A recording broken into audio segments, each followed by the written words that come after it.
Inertia object की body की वो प्रॉपर्टी होती है जिसके चलते वो अपने स्टेट के चेंज को रेजिस्ट कर पाता है। मतलब अगर कोई बॉडी रेस्ट में है तो वो रेस्ट में ही रहना चाहेगा, और कोई मूव कर रहा है तो वो मूव ही करते रहना चाहेगा और रुकना नहीं चाहेगा। इस प्रॉपर्टी को हम इनर्शिया कहते हैं। इनर्शिया इनहेरेंट प्रॉपर्टी होती है, मतलब जिस भी ऑब्जेक्ट में मास प्रेजेंट होगा वो इनर्शिया की प्रॉपर्टी शो करेगा। मतलब ये मास के डायरेक्टली प्रोपोर्शनल है।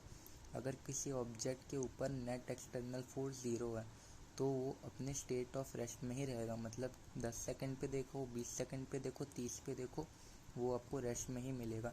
सिमिलरली अगर कोई 5 मीटर पर सेकंड पे चल रहा है और उसके ऊपर नेट एक्सटर्नल फोर्स 0 है तो वो हर टाइम पे 5 मीटर पर सेकंड पे ही रहेगा, मतलब यूनिफॉर्म वेलोसिटी शो करेगा। इनर्शिया 3 टाइप्स के होते हैं। पहला होता है इनर्शिया ऑफ रेस्ट। कोई ऑब्जेक्ट अपने आप अपनी स्टेट ऑफ रेस्ट को नहीं चेंज कर सकता, मतलब वो हर सेकंड पे आपको रेस्ट में ही मिलेगा।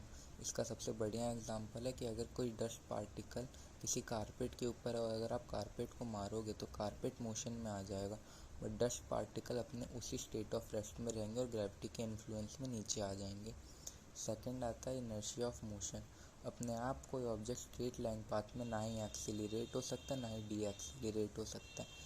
इसीलिए जब कोई एथलीट जंप करता है तो इतने डिस्टेंस तक ही आ पाता है, बट जब वो भागते हुए आता है तो उनकी वेलोसिटी के चलते उनको जो एनर्जी एक्वायर होती है वो उनकी डिस्टेंस को बढ़ा देती है। और तीसरा है डायरेक्शन का। अपने आप अपनी इस डायरेक्शन को नहीं चेंज कर सकते, इसीलिए जब कार अचानक से मूव होती है तो आप विंडो से आके टकरा जाते हो, क्योंकि आप उसी स्टेट में हो, उसी पोजीशन में हो, बट कार इस साइड हुई तो विंडो आपसे आके टकरा गई।